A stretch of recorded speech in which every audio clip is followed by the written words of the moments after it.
Hi, this is On Imagination with the Healing Garden.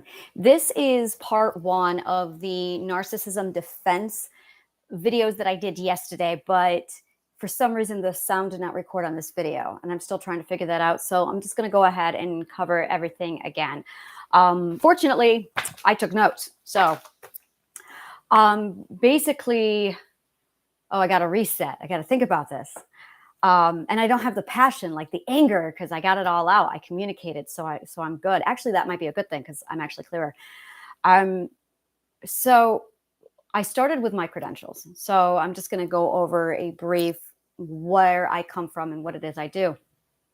I started with philosophy when I was 15 years old, and I come from a horrifically abusive past. I don't like to get into it too much because it is re-traumatizing for people to hear and for me to retell.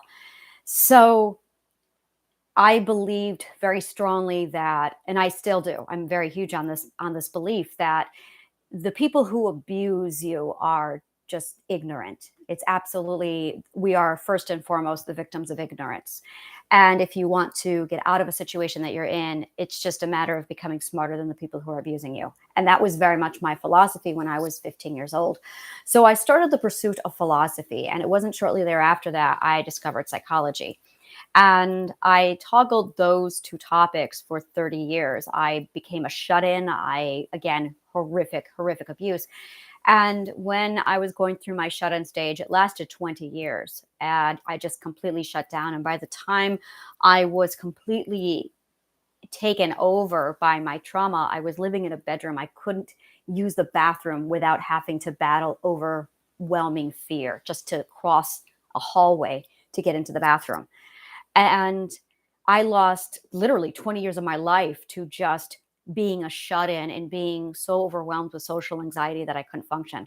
So in 2015, I reached my breaking point and I went into therapy. I was there for about 3 years before I became overly frustrated and just said, this is garbage. I'm doing it myself.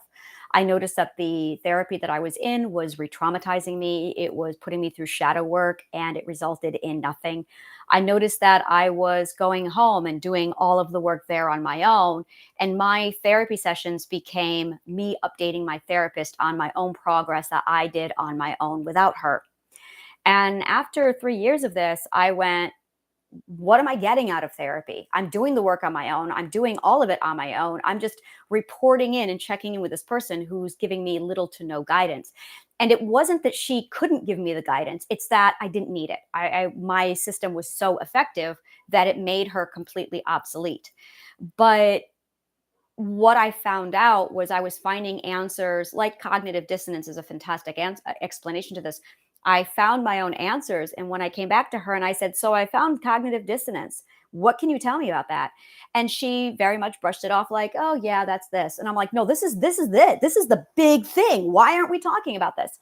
And it very quickly it surfaced that my therapist, all therapists have their hands tied.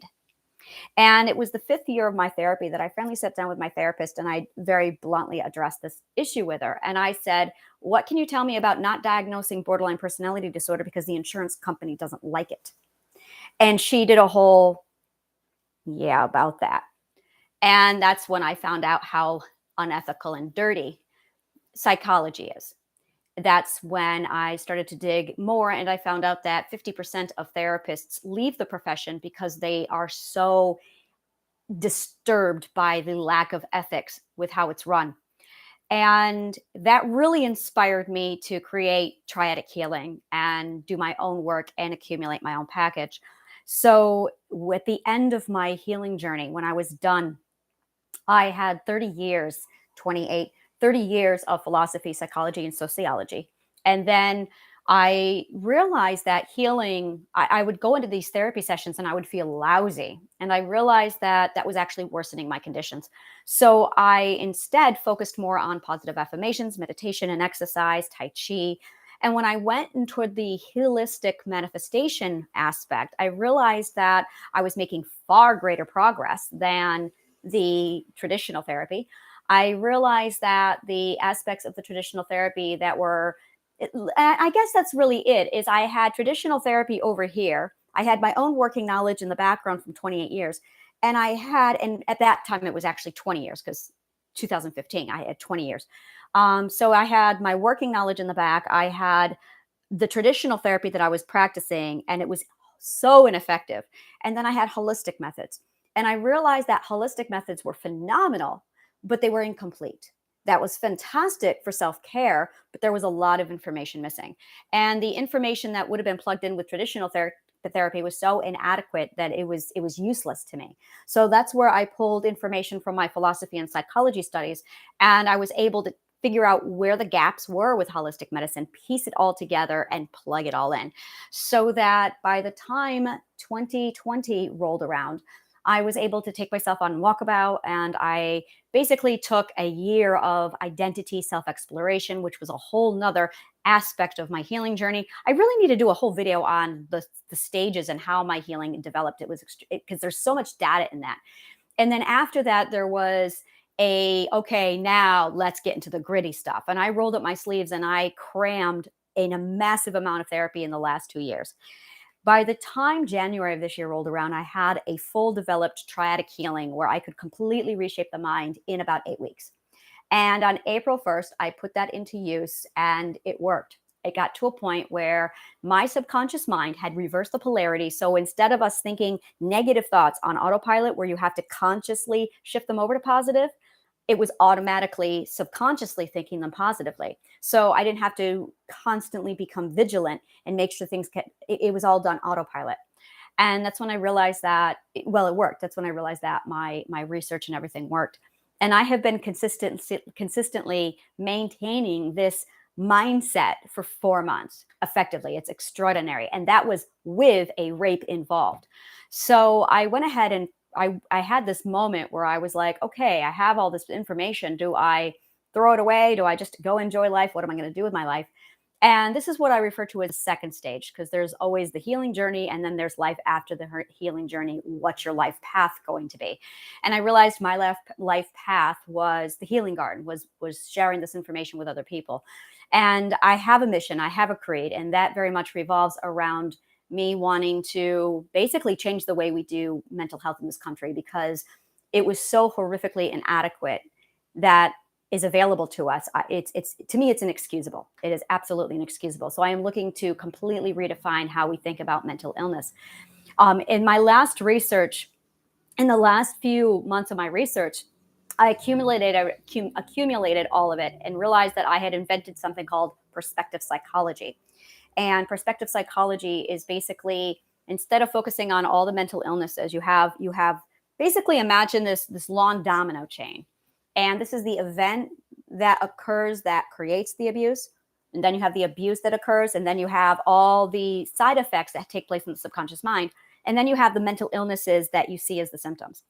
Traditional therapy focuses just on this part. And you kind of get a little bit into this part, but no one except Dr. Graves, very briefly in the 1970s, even looked at this part. Dr. Graves looked at this part, presented a few essays, and they got shelved because traditional therapists felt they were unimportant, which is just another testament as to how inept they are. So my work is all about right here, that if you actually just focus on this part, everything else will consequentially just fall into place. So I released triadic healing. I released the Warshak print perspective, which is the theory that my work is based on, that I created I created that when I was 20 years old in 2001. And then I invented perspective psychology, and now I'm putting that out there to provide an alternative to mental healing.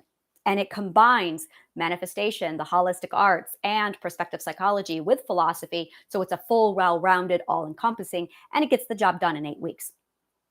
So I walked into, in May, I was raped, and I was able to consciously watch the events take place while it occurred. It was textbook. I was slipped some drugs. I believe it was Molly, and it was very surreal. I was able to almost out of body experience because of the amount of drugs I had been given. I was able to see and assess like the whole thing was going on. And I had my conscious awareness processing it all. And while that was happening, I could see my subconscious mind being taken by him and turning on my system, which I knew exactly that's exactly what happens when we're traumatized. Our subconscious mind is hijacked, taken away, and it becomes a working agent. And I know, and this is true, that when we are abused, that is the process. Our subconscious mind is turned against us. So if I can prevent that subconscious mind from turning against me, if I can keep the subconscious mind on my side, then it minimizes and completely prevents traumatization and prospective abuse. It prevents all of it. But you've got to keep your subconscious mind on your side. But I had triadic healing, so I knew how to do this. So during the rape, I was able to start applying immediately all of my therapy and everything that I needed. Okay, this is what's going on. I was so drugged that I could not speak. It took me 30 minutes to even say, I think I've been roofied. And when I finally got to that point, he literally laughed at me and just kept raping me and then said, "Oh, well, that must be the marijuana you're on." And I psychologically went, "Okay, that was a gaslight, which means this is narcissism." That was no brainer. And why is he gaslighting me? Because he is taking my subconscious mind. And sure enough, there went my subconscious mind. And I went, "Oh, no, no, no, you belong to me. You're not going to go over there and become an agent of him." So I was consciously able to watch all of this happen. So within 3 weeks, I had my head back together and I was fine. In 10 days, 10 days after, I literally was in the worst of it for 10 days. It was 10 days of me trying to, it was the confusion, the disorientation, the shock, the numbness, the hyper awareness, the full PTSD, the lashing out, the anger. And then after 10 days of that, I was able to pull the subconscious mind back and I was laughing again. I was able to engage with people. My heart was guarded and I was overly like, who's in my space? But I was functioning. I was able to go outside. I was able to have a good time. I was able to laugh. And then I it came down to this particular evening on Sunday night when I got this email or this text message from a a person I had sexual encounters with back in 2021 or 2020 before I was with my current partner. And he this person had kept my cell phone number, my old cell phone number, and changed a phone number, and then 2 years later used my number to call me back. Like, that is how stalky much, like, it really has stalker vibes to it. To be honest with you, I'm a little concerned, but not really because I know how to handle it, but it very much had stalker vibes to it. And he messaged me with the whole, "Anna," and I am very much, I have two names. I am Angela B. Chrysler, that's my legal name, and then I have Anna. So it's wonderful because when people call me by my first name or by my upstate name, my given name, I know exactly what mindset. Oh, this is somebody from before 2020. This is from my past life. And to be blunt, there is nobody in my past life. There's nobody. So when I see that name, that's a huge red flag for me. And that's when I go, okay, who are you? Are you from the school, from my children's school 10 years ago? Who are you? If I see the name Anna come through, that tells me that it's, oh, this is early days. This is my post New York, you could say. There's a pre New York City and post New York City. And then that's really a great way of putting that. So when the name came through, I immediately was able to go, okay, post New York City. And he was like, we played one time, and I was like, yeah, and I had no idea who he was. I could not remember. I didn't even know this person's name. It was one of those instances where we didn't even exchange names. And he came back, um, basically with the words, "You broke my heart." Now, as a healer and with everything I do, I immediately went into this massive, oh my God, I'm so sorry. And I did. I apologized and says, I was in a really bad place back then. I am so sorry. And I immediately was swept away on this emotional journey. And the the fact that I actually apologized really just makes me sick.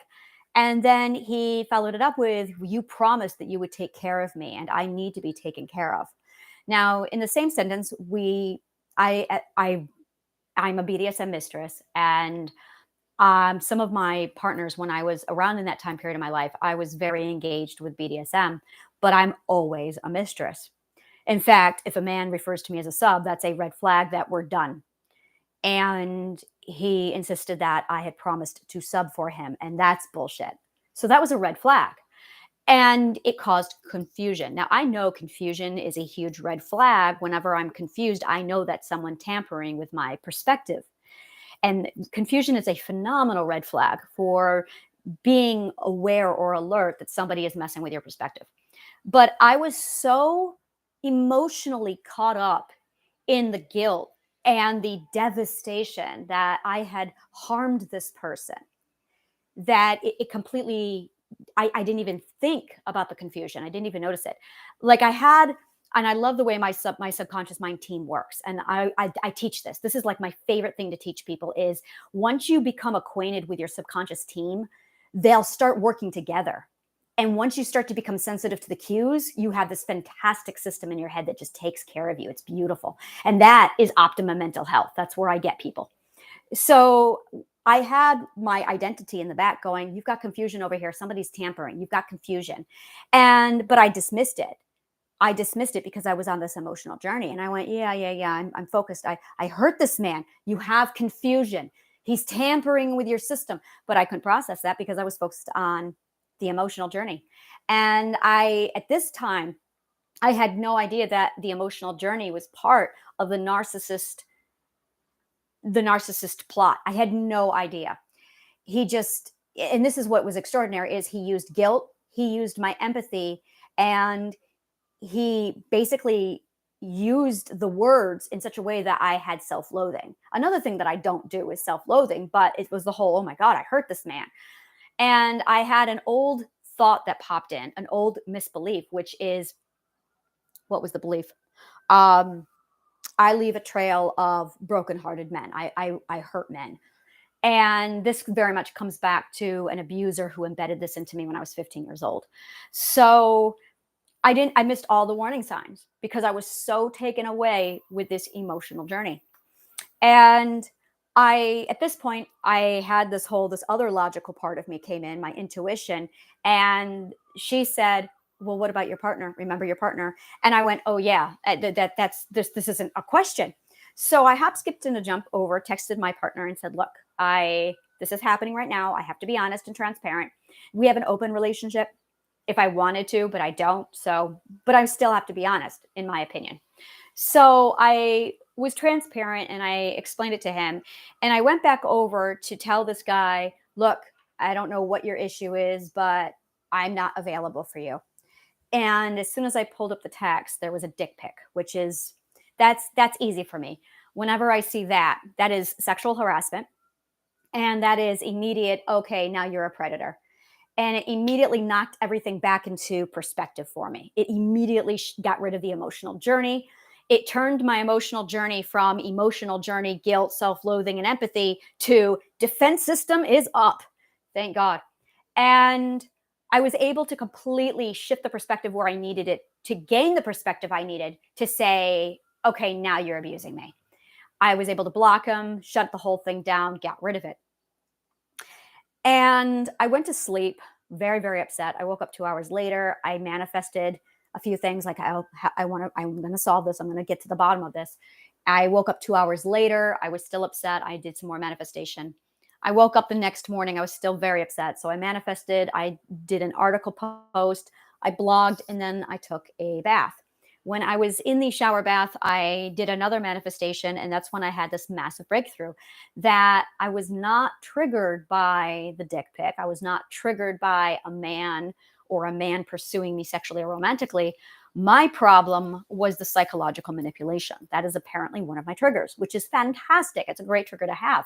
I am so hypersensitive to psychological manipulation that when it happens, my whole system turns on and goes blaring, which is why I was emotionally upset and couldn't sleep.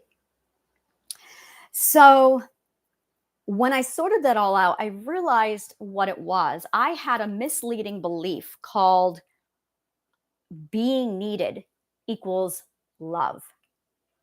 And this goes all the way back to my mom. My mother was very much conditioned that if she was going to be loved, then she needed to be needed. So her mother, who is a huge narcissist, conditioned my mother that her whole purpose, my mother's whole identity, was revolved around being needed. And that equates to love. So it was, and I need to emphasize this, this message was so ingrained in my mother that my mother at ninth grade quit high school to wait on my mother's mother hand and foot. That is how extreme this message was embedded into my mother. Being needed means love. So if my mother wanted to receive and accept love, then that person needed to need her. Now, when she became a mother, she basically, due to being taught me the same lesson, that it was my turn to be needed and she needed me, because that's what she thought children were for. And that is still very deeply embedded in her. Now, every emotion has it's a two-way path. It's a frequency, so that there is receiving the emotion and there's giving the emotion. So you can give the emotion, giving it, where you're the one who's doing the needing, or you can receive it, you're the one who's being needed. And this is where narcissists and empaths divide. The empath, or the narcissist, is the one who says, I need you. I need you. And the empath is the one who needs to be needed. Now, me personally, I don't like being needed. When I had my children, I hated how dependent they were on me. I hated it.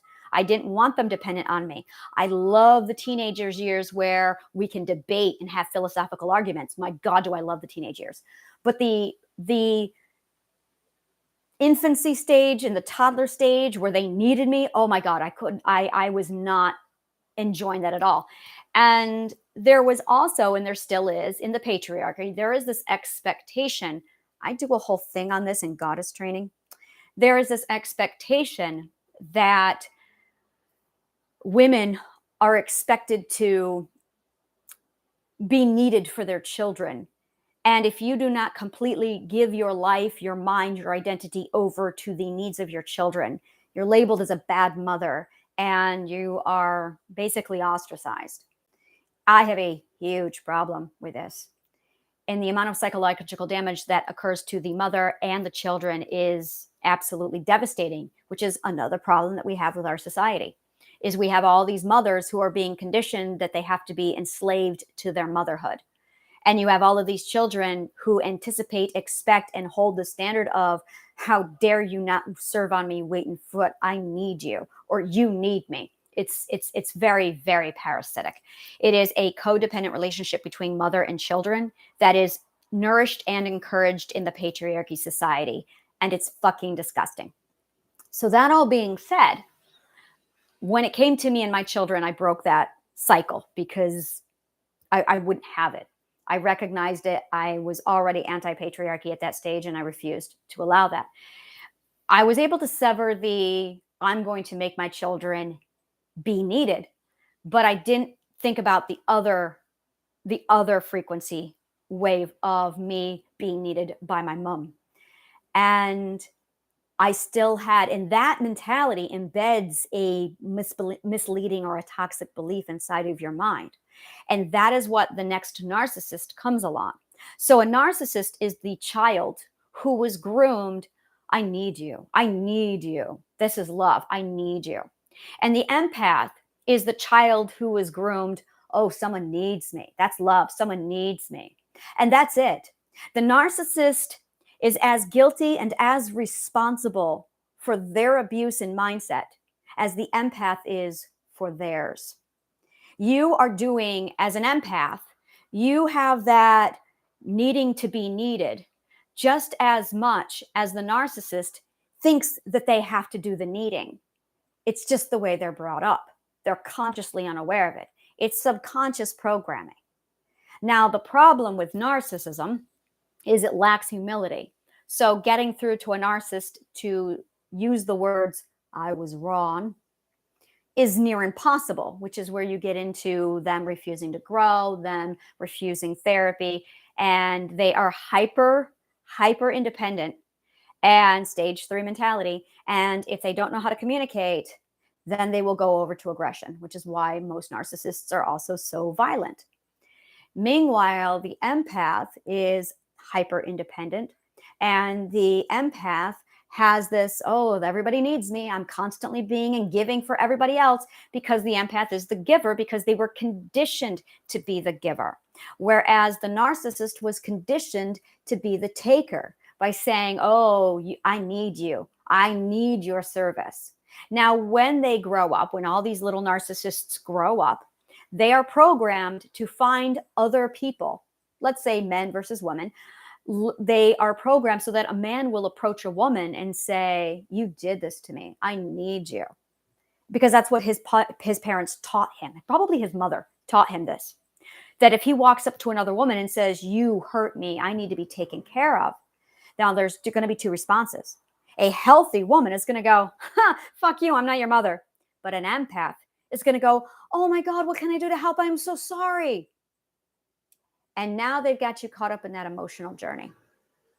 So in the next video, this is where I break off in part 2 and I explain what the emotional journey looks like and all the parts of it. But that is the basics. So yeah, that covers everything. I believe that I hate it when I have to go back and record a video, because I'm like, did I cover everything? And I'm looking at my notes. So I'm going to go ahead and wrap this video up. I am currently offering 98% off of my masterclasses. You can take a look at what I have available over at my website. That's www.honnesthealinggarden.org. So thank you so much. Subscribe to the channel, subscribe to my newsletter, and may the kindest of words always find you.